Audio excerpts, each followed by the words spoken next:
Saudações, amigos do Em Guarda. Muito bem. E bem-vindo novamente aqui ao Diário da Região TV. Olha aqui ao meu lado esse cidadão. Vamos lá, se eu me lembro bem a conversa que tivemos, ele foi policial, depois se formou em algumas disciplinas, por longos anos é professor. Ele me ensina, parece que língua portuguesa, também estudou italiano, está indo para outros idiomas, é um desafiador e também aí está assinando um projeto muito insano. Muito bem-vindo, Luciano Gomes, professor Luciano Gomes, aqui não me guarda. Para mim é uma honra estar aqui, né? Tô muito feliz mesmo. Um pouquinho nervoso, né? Não vou mentir para vocês, né? Tô um Mas é pouquinho mais nervoso. fácil que um jogo de xadrez, eu fico tranquilo. Um pouquinho nervoso que eu não tô tão acostumado, né? Hum. Mas é uma honra, uma alegria muito grande estar aqui, né? Vou falar principalmente do projeto de xadrez, né? Que tem dado muita alegria. E mais especificamente é xadrez para pessoas autistas, né? Que é o meu enfoque atualmente, Isso. né? Mas claro que eu posso falar também do projeto de xadrez nas escolas, que eu atuei durante bastante tempo, principalmente em Barueri, né? Mas é isso, tô aqui para Mas só, conversar um vamos, pouco. vamos então voltar ao Luciano de alguns anos atrás. De onde surgiu, de onde saiu, né, a ideia do Luciano policial, polícia civil, para a área acadêmica, né? Ah, tá. Lá atrás, na infância, né, eu acho que eu já queria ser professor, era o que eu queria, né? Então pensava muito nisso já aos, sei lá, 8, 10 anos já pensava em ser professor, né? Então o sonho era ser professor. Aí nisso o tempo foi passando, eu fui pensando em outras coisas, né? Estudei, trabalhei em outras áreas, né? Como por exemplo nutrição durante um tempinho, trabalhei no comércio, mas a ideia de ser professor era maior. Aí fiz o vestibular para USP, né, e o Unesp também, né? Passei nas duas, né? Mas para mim o sonho maior era estudar na Universidade de São Paulo, na USP. Então eu estudei na USP, só que ainda não estava trabalhando como professor como eu gostaria, né? Aí prestei concursos, né? Como eu tinha acabado de estudar muito para passar no vestibular da FUVEST e da VUNESP, né, que é para entrar na USP e na Unesp, nesses concursos que eu prestei, eu acabei passando para a Polícia Civil. Então não era uma coisa que eu estava sonhando há muito tempo. Prestei, Aconteceu. aconteceu. Aí eu passei para a segunda fase, na época eram duas fases, né? E na segunda fase fui bem também, aí fui chamado. A ideia era ficar só um pouco de tempo na Polícia Civil, né? Uns 2, 3 anos, né? Acabei ficando mais tempo do que eu tinha imaginado. Eu fiquei 10 anos na Polícia Civil, né? Não era aquela pessoa operacional, ir pra rua, né? Deixa isso bem claro. Meu cargo era mais interno, escrivão de polícia, né? Mas, assim, foi um período muito rico de aprendizado, né? Muitas vezes, quando se fala em polícia, geralmente as pessoas pensam em coisas negativas, porque normalmente é o que sai mais, né? Nas mídias sociais, né? Na TV, no telejornal, no jornal. Mas, na verdade, na Polícia Civil também aprendi muitas coisas legais, positivas, conheci muitas pessoas legais, pessoas honestas, né? Então, foi um período enriquecedor, maravilhoso, e que eu vivi também coisas muito alegres, né? E carrego agora para essa outra área que eu estou, que é a educação, né? Mas aí, da polícia para dar aula como professor, que era para realizar o seu sonho, né? Quando deu Ah, tá, essa entendi. mudança aí? Então, eu fiquei na Polícia Civil, como eu falei, no total 10 anos, né? Foram 10 anos. E mais cultuava o sonho de ser professor. Então, fiz a faculdade, né, a graduação, terminei. Nesse tempo, eu conciliava com o trabalho policial, eu dava aula de vez em quando, mas em quê? Em colégio que tinha algum tipo de cursinho pré-vestibular, né? Então, atuei em cursinhos pré-vestibulares e dei aula também de língua italiana, que foi a língua que eu estudei na USP, né, na graduação. Fiz letras português e italiano. Então, dei aula de italiano, dei aula de espanhol também um tempo, que é uma língua que eu tinha estudado já na adolescência, né? Mas, assim, nessa época da faculdade, eu me dediquei mais à língua italiana, que era a língua que eu estudava na graduação. É, Nesse período, eu já queria mesmo prestar concurso para ser professor, fui prestando, né? E deu certo de passar num concurso de Barueri. Então, em Barueri, eu estou há aproximadamente 11 anos como professor de língua portuguesa, né? Nesse período, você sempre foi jogador de xadrez, né? Então, eu joguei bastante dos 12 anos, né? Até os meus 18, 19 anos. Ah, tá. Joguei bastante. Aí jogava inicial Competiu em jogos regionais, jogos abertos no interior por também. Suzano. Isso, por Suzano, exatamente. Né? Que eu morei muito tempo em Suzano e em Mogi das Cruzes, né? Aí então eu atuei por escolas e também por essas cidades nessas competições. Foi muito legal, fiz amizades que eu tenho até hoje, né? E aprendi muito com o xadrez, né? Coisa da concentração, raciocínio lógico, né? A memorização também, né? Vez ou outra eu acabo assustando algumas pessoas com a memória, né? Por quê, né? Porque alguns fatores, assim, para mim, acho que o xadrez ajuda, né? Por exemplo, eu sou bom fisionomista, né? Então, às vezes acontece de eu conhecer uma pessoa, conversar com ela e reencontrar essa pessoa somente 5 anos depois e lembrar o contexto, o nome. Só que isso às vezes assusta. Tem gente que às vezes olha pra mim e fala, nossa, como é que você sabe meu nome, né? Aí eu falo, 4 anos atrás a gente conversou em tal cidade. E a pessoa fica com aquela cara, né, de fantasma, né? Já aconteceu várias vezes, né? A última vez que eu lembro que eu assustei alguém foi um rapaz que ele atuava numa loja, né, de cosméticos, né? E é uma loja que eu costumo comprar, eu não sei se eu posso falar a marca, né? Então acho que eu não vou falar, vai que tem algum problema, né? E normalmente eu sou atendido por mulheres nessa loja. Dessa vez era um rapaz e tinha a tarjetinha com o nome dele, né? Bruno, se não me engano. Aí fui atendido, falei o que eu queria, né? Desodorante, perfume, não lembro agora. Desodorante. Né? Aí falei qual que era a marca, eu precisava de um refil, pegou. 2, 3 anos depois eu voltei na mesma loja, fui atendido pelo mesmo rapaz, né? Ele falou, o que você quer? Eu falei, eu quero o refil de tal desodorante, Bruno. Chamei pelo nome dele. Olhou assim, pasmo, né? Pegou assim, meio que quase tremendo. Como é que sabe meu nome, né? Aí depois, na hora de pagar, ele falou, como é que você sabe meu nome? Eu falei, cerca de 3 anos atrás você me atendeu. Nossa, você guardou meu nome? Eu falei, sim. Mas como? Isso é uma Eu falei, "Você acha que característica quase que esse geral de quem joga xadrez. Então, favorecer a memória é fato, né? A gente tem, por exemplo, uma grande referência no xadrez nacional, que é o Giovanni Vescovi, né? Ele sabe, se não me engano, né? Alguém aí depois pode comentar, né? Ele sabe, se não me engano, acho que 4 ou 5 línguas estrangeiras, com fluência, né? Então, sim, o xadrez ajuda na memorização. É que eu lembrei desse exemplo que a gente tem no xadrez nacional, né? Do Giovanni Vescovi, né? Mas temos aí, por exemplo, se a gente for falar de referências mundiais, né?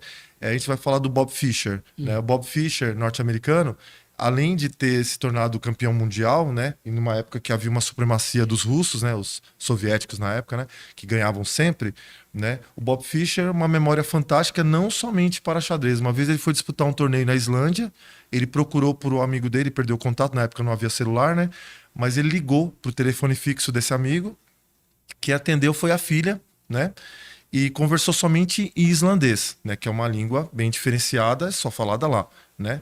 Conversou um pouquinho, quis falar com o pai não estava.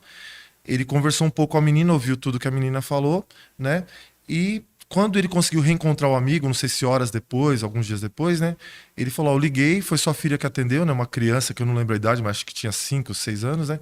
Ele reproduziu todo o diálogo que ele teve com essa criança, né? Em islandês, uma língua que ele não tinha estudado até então, né? Então, assim, favorece, né? Outro exemplo que a gente tem também interessante, né? Foi, como é que é mesmo, do Najdorf, né? Esse caso é bem interessante.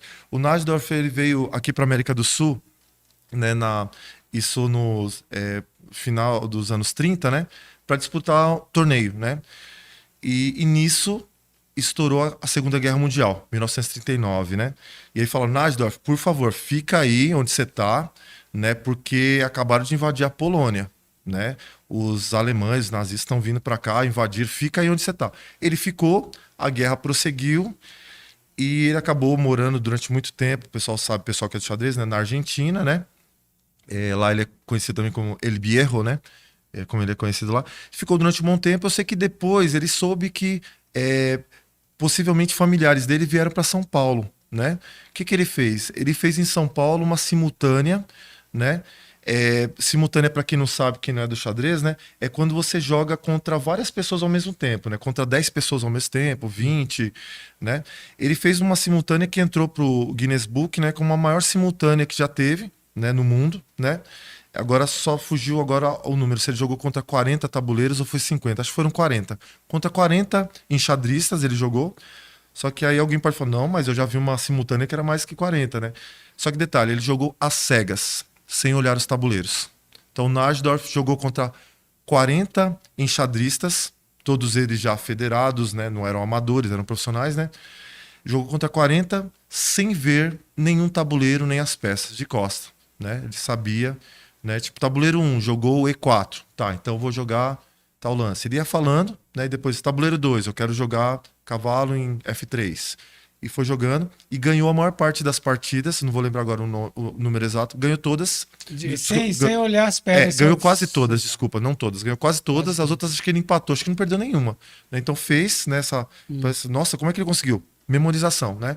E dizem que alguns anos depois, um brasileiro que jogou contra ele aqui em São Paulo foi para Argentina, né? Foi para Buenos Aires e reencontrou o Najdorf lá no clube de xadrez lá em Buenos Aires. E quando chegou lá, né? Falou: Oi, Najdorf, eu sou o fulano de tal.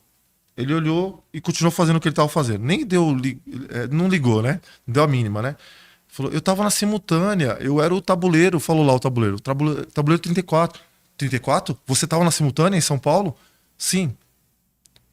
Aí eles chamam: vem aqui. Aí ele pegou o tabuleiro, pegou as peças, montou a partida exatamente como foi e foi montando. Lance aqui, lance aí. Eu joguei aqui, você jogou ali, você jogou aqui. Você errou quando você fez esse lance aqui. Quando você capturou, vamos supor, né? Com um cavalo, você deveria ter capturado com bispo. Aí você ganharia uma vantagem material. Ele reproduziu a partida toda. Isso daí. Sim. E não é o xadrez. Então o xadrez tem várias potencialidades, né?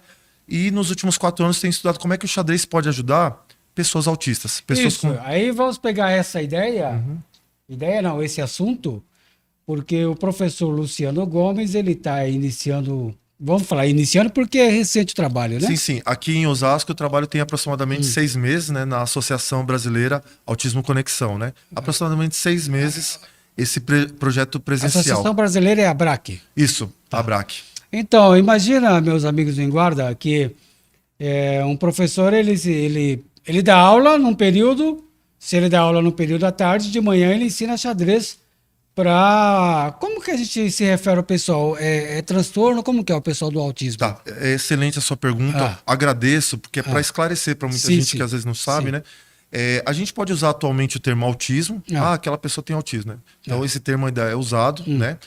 Mas tem o termo transtorno do espectro autista. Né? Transtorno? Do espectro autista. Né? Então, transtorno do espectro autista é o quê? É o nome moderno para o autismo. Como assim moderno, né? É porque assim, os estudos formais sobre o autismo, eles começaram, de novo, vou falar da Segunda Guerra Mundial, né? Sim. Na época da Segunda Guerra Mundial, né, com Kanner e com Asperger. Esses dois médicos da época, então, que estava rolando ali a Segunda Guerra Mundial, né? Eles fizeram estudos que eles notaram que algumas crianças tinham um comportamento diferente, não tinham um comportamento social como as outras, não interagiam muito, né? Eles, apesar de não terem se conhecido fisicamente, né? Eles desenvolveram estudos sobre crianças que tinham uma certa dificuldade em interagir, né? Então, os primeiros estudos sobre autismo, estudos formais, foram então desses dois pesquisadores, esses médicos, né? O Kanner e o Asperger, né, os primeiros estudos. Só que de lá para cá, vários outros pesquisadores se debruçaram sobre o assunto em diferentes países, né, e o conhecimento sobre o autismo foi se ampliando até chegar nos moldes atuais. Né. Nos moldes atuais, o autismo também é conhecido, sobretudo no meio científico, acadêmico, né, como transtorno do espectro autista. Por quê? Porque notaram que o autismo se manifesta de diferentes formas em diferentes pessoas. Essa né? é uma pergunta que eu ia fazer. Como os pais localizam, percebem... Sinais de autismo? Isso. Sim, tá. São muitos, eu posso falar por experiência própria, porque talvez alguém que esteja acompanhando não saiba, né? Como é que eu também cheguei ao autismo, né? 4 anos atrás, o meu filho Daniel, né, o meu filho caçula, foi diagnosticado com TEA, né? Qual a idade dele? Agora ele está com 8 anos, né? Mas na época que surgiu a hipótese, ele tinha 3 anos e meio, né? Surgiu a hipótese, né? Aí eu comecei a estudar o assunto. Eu confesso que se me perguntar 5 anos atrás sobre autismo, sobre TEA, eu não sabia muito. Eu sabia muito pouco, para não dizer nada, né? Sabia muito. Mesmo sendo já professor, né? Eu não sabia muita coisa. Eu achava que fossem somente aqueles casos mais severos, né? De pessoas que muitas vezes não conseguem se comunicar verbalmente, que não conseguem andar na rua, realizar alguma tarefa desacompanhado, né? Eu tinha essa ideia. Confesso a minha ignorância que na época eu achava que fosse somente casos Sempre graves. esse extremo, né? Exatamente. Aí de 4 anos para cá eu comecei a estudar por causa do meu filho, dessa suspeita, né? E comecei a ver que tem diferentes graus de autismo, né? Então, assim, atualmente se fala em níveis de suporte, né? Aquela pessoa tem TEA, né? Que é a sigla para transtorno do espectro autista, né? Tem TEA em nível 1 de suporte. Aquela pessoa tem TEA em nível 2 de suporte. Aquela pessoa tem TEA em nível 3 de suporte. Então, esse nível tem a ver com o grau de apoio que essa pessoa, né, vai precisar, seja dos familiares ou de profissionais. Né? No atletismo, no esporte, a pessoa com deficiência ela também é ranqueada, desculpa a expressão, classificada, né? Conforme as dificuldades, né? Certo. Então, o pessoal com deficiência visual, o pessoal com deficiência de locomoção, eles são classificados e competem dentro de categorias específicas, isso, né? Isso. Certo. Então, você está dizendo que o autismo ele tem as suas divisões, sim, sim. as suas classificações por níveis, não é certo, isso? Exatamente. Interessante. Então, desse caso, por exemplo, às vezes também te encontra na nomenclatura, ele tem autismo leve, ela tem autismo... Então, esse termo ainda é usado, leve, né? Tem um grau também já intermediário e tem um grau severo, né? Também é usado. Só que assim, se a gente for pensar nos pesquisadores do TEA, né? A nomenclatura mais recente, e a gente toma como referência o DSM-5, né? Que é o manual de diagnóstico estatístico, né? Para transtornos mentais, né? E ele não é usado só no Brasil, é usado mundialmente, né? Ele é uma grande referência, né? Então lá, se a gente for pegar a última edição, né? A gente vai encontrar, então, essa classificação em níveis de suporte, né? Nível de suporte 1 seria, então, o autismo mais leve, mais brando, né? O nível 2 seria, então, um nível intermediário, e o nível 3 de suporte seria aqueles casos mais severos. Mas, professor, como, então... Você, a partir do seu filho que você passou a olhar para o xadrez como ferramenta, em razão da sua experiência como jovem e como jogador, foi isso? Sim, foi. Porque assim, eu dou aula de xadrez em escolas há 10 anos aproximadamente. Geralmente no contraturno, né? Se eu trabalho em escolas na parte da manhã, dando aula de língua portuguesa, eu geralmente dou o projeto na parte da tarde. Se eu trabalho na parte da tarde dando aula de língua portuguesa, né, eu falo do meu trabalho formal que é em Barueri, né, aí eu dou o projeto na parte da manhã, que é o que aconteceu nos últimos anos, né. O que acontece? Eu tinha então essa experiência do xadrez nas escolas, né, mas com o público em geral, né. Não pensei num público específico pro xadrez. Simplesmente quem quisesse participar, eu sempre divulgava nas salas de aula, com a ajuda e com o consentimento da direção, dos professores, né? E avisando, e aqueles interessados preenchiam uma ficha de inscrição, né? Juntamente com o pai, né? O pai tinha que autorizar, né? E eu me preocupava em ensinar xadrez e colher os frutos disso no quê? Na melhoria da sociabilização dessas crianças, do raciocínio lógico, a memória, né, a capacidade de planejamento. Na verdade, assim, se a gente fosse falar sobre os benefícios do xadrez, né, os dedos das minhas mãos não seriam suficientes, né, porque são mais que 10, né, são 15, são 20, eu vou lembrar de outros, né, melhora a criatividade, né, e assim, são vários os benefícios, mas eu pensava, fazendo xadrez, eles vão melhorar em várias disciplinas. Aí aproveito até para esclarecer uma coisa. Muita gente, quando pensa em xadrez, pensa, vai melhorar então a parte matemática, né? Pode melhorar sim em matemática, mas não somente matemática, não somente a área de exatas, né? Como melhora a parte de raciocínio lógico, vai melhorar o entendimento desse aluno, dessa aluna, por exemplo, na disciplina de história. Como assim história? É que às vezes vai pegar um texto de história que começa falando do final, depois fala do meio, depois vai para o começo. E aí o que tem que estar bom nessa criança, nesse adolescente? A base de lógica para fazer aquele reordenamento do texto e entender. Então, assim, o xadrez acaba daí ajudando... que vem a sua... o que você contou um pouco antes, da facilidade que vocês têm com o idioma, que vocês escutam e vão construindo. Certo. É uma outra facilidade que muitos enxadristas desenvolvem, né? Aqui no Brasil a gente tem como referência, eu pensei agora, né, no Giovanni, no Vescovi, né? Ele sabe, se não me engano, pelo que eu li, né, eu acompanho um pouco, pelo menos 5 línguas estrangeiras ele sabe. Essa facilidade advém disso. Comentei do Bob Fischer também, que tinha também uma facilidade muito grande. Agora, então, sim, professor, ajuda. você está com pouco tempo nesse projeto, né? É a partir de Barueri. Em Barueri, eu desenvolvi o projeto xadrez para escolares de modo geral. Eu não estava pensando num público específico, né? Às vezes acontecia de eu ter algum aluno com TDAH, eu já tive aluna com paralisia cerebral parcial, né? Mas tinha e participava. Tive alunos com TEA também, né? Nesse projeto que era geralzão, não tinha uma preocupação. Não era específico. Não era específico, né? A preocupação em pensar no xadrez para pessoas autistas, pessoas com transtorno do espectro autista, né? usando já a terminologia mais atualizada, de acordo com os avanços científicos, né, modernos, né, eu comecei a ter a partir do diagnóstico do meu filho, que eu pensei assim, não, eu quero estudar o autismo, aí comecei a participar de seminários, congressos, a ler muito, né, para entender, compreender, acolher melhor o meu filho, né, e nisso eu comecei a pensar, nossa, eu não quero pensar somente no meu filho, eu quero trabalhar pela causa autista. Foi quando eu comecei a pensar em usar o xadrez, né?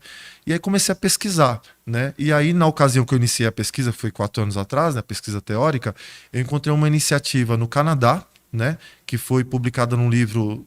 Desculpa, errei. Pensei no Canadá e falei outra coisa. A primeira iniciativa que eu encontrei, né? Aconteceu na Holanda, né? E foi publicada por 2 holandeses que eles tinham um histórico de pesquisas com xadrez e com psicologia, né? Então eles fizeram um estudo sobre treinamentos para xadrez e acabaram dedicando parte de um capítulo a falar sobre o você xadrez. varreu literaturas Sim. e encontrou uma referência na Holanda. Na Holanda. Então você está dizendo que o cenário não é um cenário assim, um campo fértil, né? Ainda. Não tem muito lugar atuando, né? Então, nessa época que eu comecei os estudos, né? Então, eu tinha esse caso na Holanda, né? Aliás, aproveito para agradecer uma pessoa muito especial, aproveito essa oportunidade. Eu sou muito grato ao Herman Cláudios. O Herman Cláudios, para quem não sabe, é um dos maiores enxadristas do Brasil e do mundo, né? Ele nasceu na Holanda, mas há algumas décadas ele veio aqui para o Brasil, já foi campeão brasileiro, posso estar errado, mas pelo menos 4 vezes já foi campeão brasileiro, vice-campeão também já foi várias vezes. Atualmente ele é o vice-campeão mundial de uma categoria que a FIDE, né, a Federação Internacional de Xadrez, criou, né, para enxadristas sêniores, né? Ele foi faz pouco tempo, há poucas semanas ele sagrou-se vice-campeão mundial, né? Eu agradeço o Herman Cláudios porque foi ele que forneceu para mim o livro desses holandeses, né? Ele forneceu para mim a versão em inglês, né? A versão em holandês eu não conseguiria, acho que por essa encarnação eu não consigo aprender holandês, né? Mas em inglês eu consegui, né? E aí foi que o meu estudo teórico se baseou primeiramente nesse livro que o Herman Cláudios me deu, né? Desse holandês. E depois encontrei uma iniciativa aqui no Brasil, em Fortaleza, Ceará, de uma engenheira civil, Alcileide Alves, é outra pessoa a quem eu sou muito grato. Como é o nome? Repita. Alcileide Alves. Alcileide.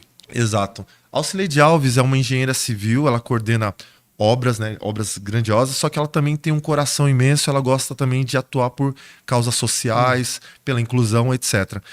Aí pesquisando pela internet, eu descobri que ela estava dando aula de xadrez para pessoas autistas lá em Fortaleza, em oficinas que ela realizava em shoppings lá de Fortaleza. Trabalho voluntário também. Trabalho voluntário. Ela fez uma vez, outro shopping gostou, ela fez de novo, é um centro cultural. Ela fez acho que umas 5 ou 6 vezes, né? Aí veio a pandemia, interrompeu o projeto dela. Aí depois de um tempo, os alunos dela, autistas, pediram que ela retomasse uma versão online. Ela me chamou, né, para apoiá-la, né? Então, durante a pandemia, foi seu primeiro passo nisso? Foi. O primeiro... Online. Exato, online. Né? Que assim, 4 anos atrás eu comecei a estudar o assunto teoricamente, mas o primeiro passo... Você sedimentou a ideia. Exato. O primeiro passo prático foi graças a essas oficinas de xadrez para pessoas autistas, que a Alcileide Alves, essa engenheira civil cearense, né, começou a desenvolver lá em Fortaleza. Ela me chamou, comecei a dar aula para ela online para pessoas autistas do Brasil todo. A gente tinha aluno lá de Fortaleza, Ceará, mas a gente tinha aluno também de Curitiba, alunos de São Paulo, né, que participavam. Online agrega todo mundo. Exato, né? E durou 1 ano e meio, se não me engano, aulas online. Tem gente que às vezes não acredita, mas sim, aconteceu, né? Deu certo, fui ganhando experiência, fui ganhando traquejo, né? Porque uma coisa é você estudar o TEA, né? O transtorno do espectro autista. Outra coisa é você vivenciar. Eu já vivencio com meu filho, mas outra coisa é vivenciar você dando aula de xadrez, né? Então foi uma experiência interessantíssima, só que eu queria muito um projeto presencial. Aí a ABRAC, né? A Associação Brasileira Autismo Conexão, foi quem abriu os braços, abriu as portas para mim, né, para desenvolver esse projeto. Começamos cerca de 6 meses atrás, né, e está sendo maravilhoso. Como foi? Você procurou a ABRAC ou a ABRAC? Como foi a sua entrada lá? Eu procurei, eu levei o projeto para eles, né, tem até aqui a pasta, depois se quiser eu pego e mostro, né, levei o projeto escrito, né, falei da minha vontade de ter um projeto presencial para ensinar xadrez para pessoas autistas ou para aqueles que já soubessem, né, aprimorar o que eles já sabiam, né? Apresentei numa reunião com a presidente, a Rosana, e com a vice-presidente, a Sheila, né? Apresentei a ideia.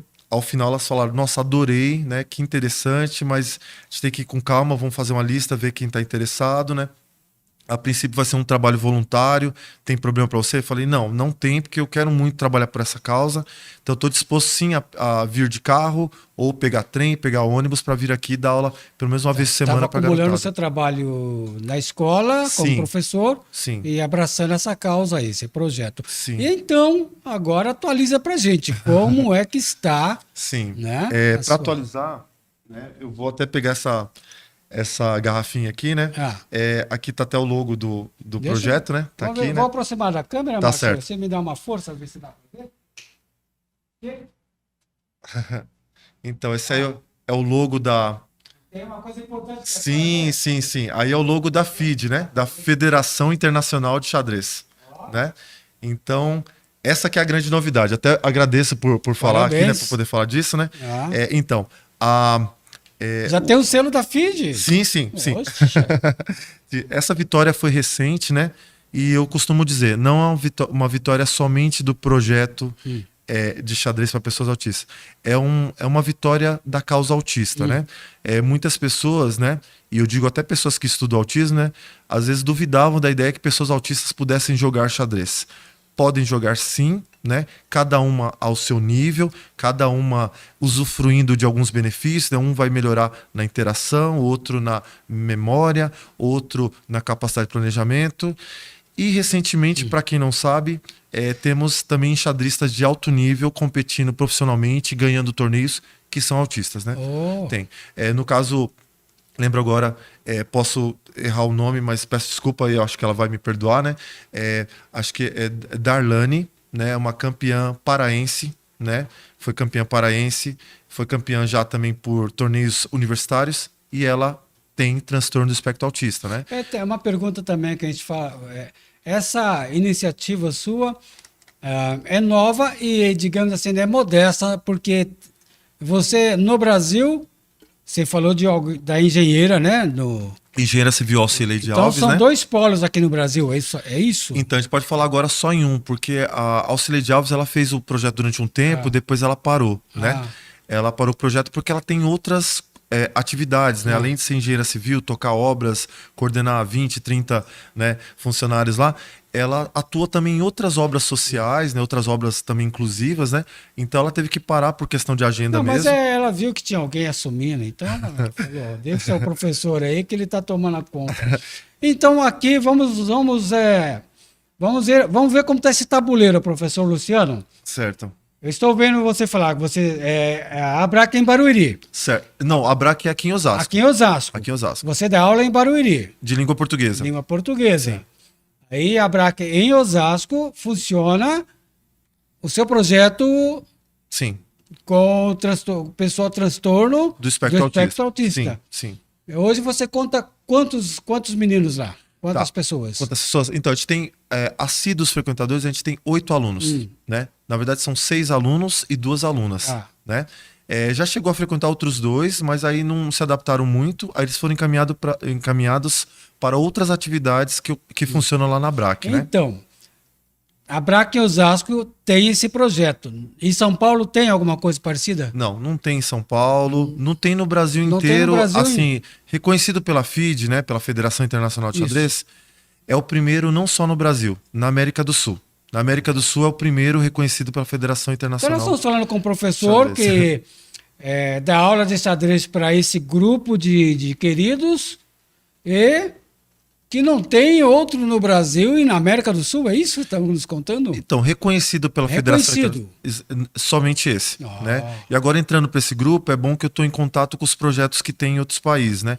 Então tem projeto acontecendo no Canadá, na Armênia, na África do Sul. Está globalizando. Sim, recentemente a Nova Zelândia também entrou para o grupo, né? Então, na Bielorrússia também tem. Então são poucas iniciativas. Você disse alguma coisa aí que o Márcio Sanazar, que é da descendência armênia, ele vai gostar de ouvir, né? Sim. Da comunidade armênia. Diz que a Armênia, além de ser uma escola muito forte de xadrez, também tem esse projeto aí. Tem. Então, a Armênia está de parabéns por vários motivos, Vários motivos. Eu sou fã em vários aspectos da cultura armênia, porque eu já conheci, já trabalhei com pessoas, né, armênias ou descendentes de armênios, né? Mas falando especificamente do xadrez, a Armênia está de parabéns por quê? Porque é um país que investe muito no xadrez. Lá nas escolas é oficializado, tem que ter xadrez nas escolas, né?